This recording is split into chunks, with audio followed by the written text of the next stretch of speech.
ध्यान दीजिए सभी बच्चे, अब जो हम पढ़ाने जा रहे हैं पीएच। पीएच क्या है, इसका अगर हम फुल फॉर्म बोलें तो पावर ऑफ हाइड्रोजन होता है। पीएच जो होता है पावर ऑफ हाइड्रोजन होता है, ठीक है, full form power of hydrogen होता है। जैसे एसिड का जो पीएच होता है 0 से 7 के बीच होता है, बेस का पीएच जो होता है 7 to 14 होता है, और 7 जिसका होता है वो न्यूट्रल होता है। समझ में आ रहा है? 7 जो होता है न्यूट्रल होता है, सॉल्ट होता है। अगर हम बोले सॉल्ट आपका 7 होता है। क्या यहाँ तक बातें क्लियर हो गई? अब यहाँ ध्यान दीजिएगा, एसिड भी दो तरह के होते थे, आप लोग को बताया गया, एक स्ट्रॉन्ग एसिड और एक वीक एसिड। इसी तरह बेस भी आपके दो तरह के हैं, स्ट्रॉन्ग बेस और वीक बेस। तो एसिड में ध्यान दीजिएगा, जिनका पीएच कम होगा, जिनका पीएच कम होगा वो स्ट्रॉन्ग एसिड होगा, और जिसका पीएच ज्यादा होगा वो क्या होगा, उसको वीक एसिड बोलेंगे।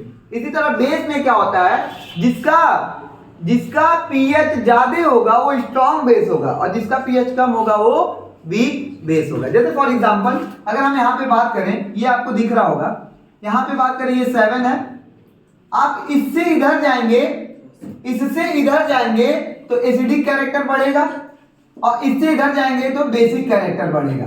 क्या बात समझ पा रहे हो? 7 से जितना दूर रहोगे इधर वो उतना स्ट्रॉन्ग है, और 7 से उधर जितना दूर रहोगे वो उतना स्ट्रॉन्ग है।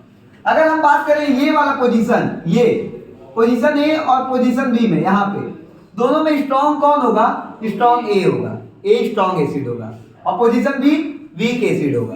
समझ में आ रहा है? इसी तरह अगर हम यहाँ सी और डी की बात करें तो जो जितना दूर है उसको क्या बोलेंगे? स्ट्रॉन्ग बेस बोलेंगे, और इसको क्या बोलेंगे? वीक बेस बोलेंगे। क्या बातें क्लियर हो गई? सभी बच्चों को समझ में आ रहा है? आगे ध्यान दीजिए, एक क्वेश्चन जो एग्जाम में बहुत बार दिखता है वो ये है, ए है, बी है, सी है, डी है, ई है, सबका पीएच लिख देगा, A B C D E सबका पीएच दे देगा, बोलेगा बताइए कौन स्ट्रॉन्ग एसिड है, कौन वीक एसिड है, कौन सॉल्ट है, कौन स्ट्रॉन्ग सॉल्ट है, और कौन वीक सॉल्ट है, सॉरी स्ट्रॉन्ग बेस है, और कौन वीक बेस है। तो सबसे पहला यहाँ पे अगर इस क्वेश्चन की बात करें, हम यहाँ पे अगर आप देख पाएंगे, हम स्ट्रॉन्ग एसिड की बात करें तो जिसका पीएच सबसे कम होता है वही स्ट्रॉन्ग एसिड होगा। तो इन सब में सबसे कम पीएच 3 का है, तो स्ट्रॉन्ग एसिड ए होगा। स्ट्रॉन्ग बेस की बात करें तो जिसका पीएच सबसे ज्यादा होगा वो स्ट्रॉन्ग बेस होगा। तो यहाँ पे सबसे ज्यादा किसका पीएच है? डी वाले का, तो स्ट्रॉन्ग बेस कौन होगा? डी होगा। सी वाले को तो आप लोग सॉल्ट बोल सकते हैं सर, सॉल्ट तो हमारा कौन सा है? सी है। समझ में आया?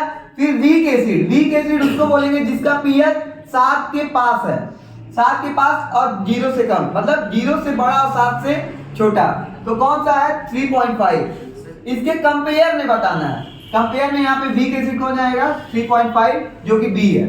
इसी तरह वीक बेस कौन हो जाएगा? जो आपका देखो इन दोनों में कंपेयर करोगे तो कंपेयर करने पे ये आपका स्ट्रॉन्ग बेस आया है, तो वीक बेस कौन आएगा? ई वाला आएगा। तो वीक बेस कौन हो जाएगा? ई। एग्जाम में इस तरह के क्वेश्चन आपके आए हुए हैं, वो कंपेयर करके बताना दोनों में कौन स्ट्रॉन्ग है और कौन वीक है, यहाँ पे कंपेयर करके बताते हैं। बातें क्लियर हो गई? तो ये आप लोग के एग्जाम में क्वेश्चन आता है। अब ध्यान दीजिएगा, pH in everyday life, pH जो होता है हमारे डेली लाइफ में कैसे इफेक्ट करता है ये हम पढ़ेंगे। यहाँ से जितने भी क्वेश्चन आपके प्रीवियस ईयर क्वेश्चन में आए हुए हैं हम सारे एक साथ डिस्कस करेंगे। जैसे सबसे पहला है टूथ डिके।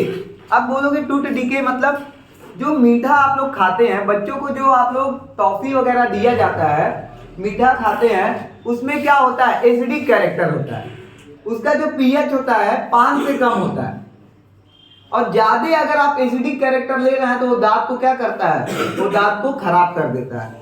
तो मीठा हमको ज्यादा नहीं खाना चाहिए क्योंकि वो टूथ डिके करता है, क्योंकि उसका जो पीएच होता है 5 के पास होता है। क्या बात समझ में आ गया? और उसका कैरेक्टर क्या होता है? एसिडिक कैरेक्टर होता है। इसीलिए मीठा वगैरह हम लोग नहीं खाते हैं, स्वीट्स वगैरह नहीं खाना चाहिए ज्यादा, क्योंकि ये क्या करता है?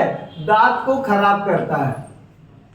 समझ में आ रहा है? जैसे छोटे बच्चे होते हैं उनका दांत क्यों खराब होता है? उतना ज्यादा आप लोग मीठा टॉफी खिला देते हैं, और टॉफी का जो पीएच होता है वो 5 के पास होता है, तो इसलिए उनका दांत वगैरह खराब हो जाता है, क्योंकि उसमें मीठा रहता है, और मीठा में क्या है? एसिडिक कैरेक्टर है। क्या बात समझ में आ गया? और वो दांत में फंसा रहता है और बार बार एसिडिक कैरेक्टर सिक्रीट करता है, एसिड सिक्रीट करता है, दांत उसका खराब होता जाता है। बात समझ में आ गया? Tooth decay.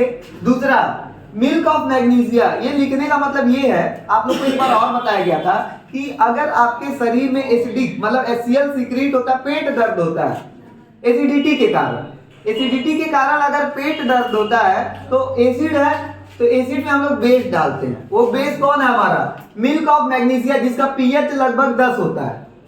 ये आपका बेस है और आपके शरीर में एसिड की मात्रा ज्यादा है तो एसिडिटी हो रहा है, पेट दर्द हो रहा है, एसिडिटी हो रहा है। तो एसिडिटी को सही करने के लिए आपके शरीर में एसिड की मात्रा बढ़ गई, आपने बेस ले लिया और बेस किस फॉर्म में लिया? मिल्क ऑफ मैग्नीशिया के फॉर्म में लिया। तो ये क्या बना दिया? सॉल्ट प्लस वाटर बना दिया। क्या बात समझ में आ गया? तो इससे आपका पेट सही हो जाता है। तो मिल्क ऑफ मैग्नीशिया का यूज क्या करते हैं? एसिडिटी में यूज करते हैं। आपका पेट दर्द हो रहा है, पेट में दर्द है मतलब एसिडिटी हो जाएगा, तो आपको क्या लेना पड़ेगा? जो भी आप कैप्सूल लेते हैं उसमें क्या होता है? मिल्क ऑफ मैग्नीशिया होता है। क्या बातें क्लियर हो गई?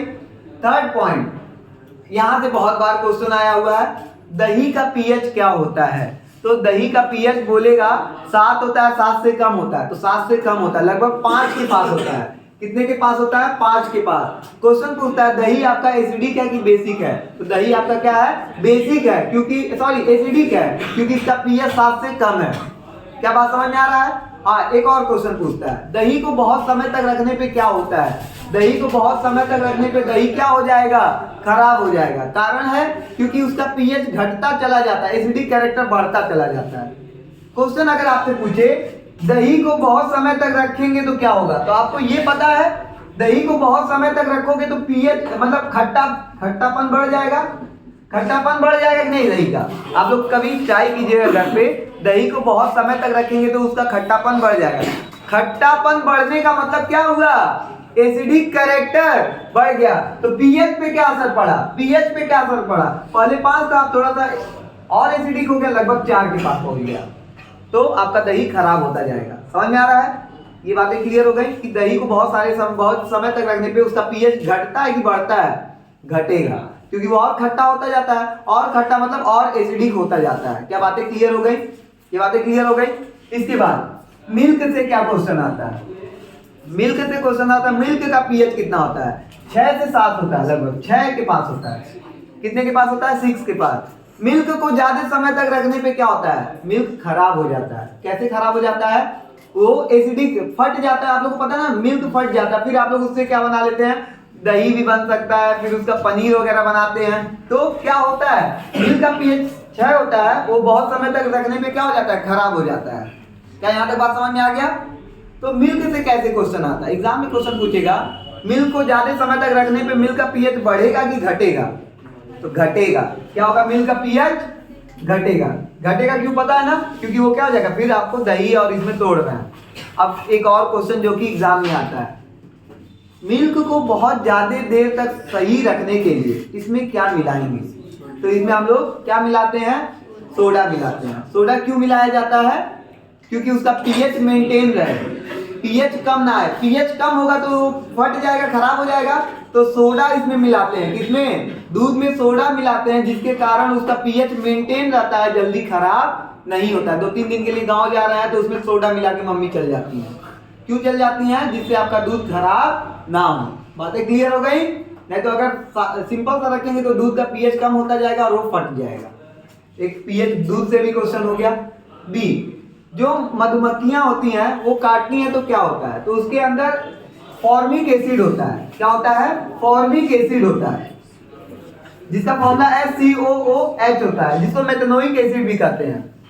जब इसको काट लेते हैं तो आप लोग को पता होगा कि आप लोग चूना खोजते हैं। चूने को जब लगाते हैं तो आपके अंदर एसिड है, चूने को लगाए तो वो बेस हो गया, और चूना और वो एसिड मिल के क्या बना देगा? सॉल्ट बना देगा, जिससे आपको राहत होता है।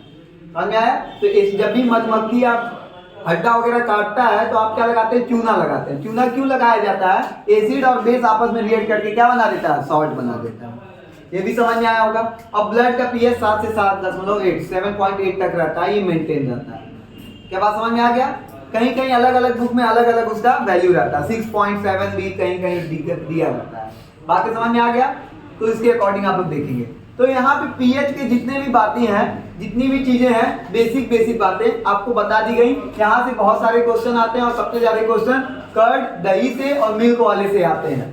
तो ये दोनों का क्वेश्चन आराम से पढ़िएगा और बहुत बार पढ़िए, क्योंकि यहाँ से ही क्वेश्चन आएंगे। ठीक है ना, तो यहाँ तक नोट कीजिए, फिर आगे बढ़ते हैं।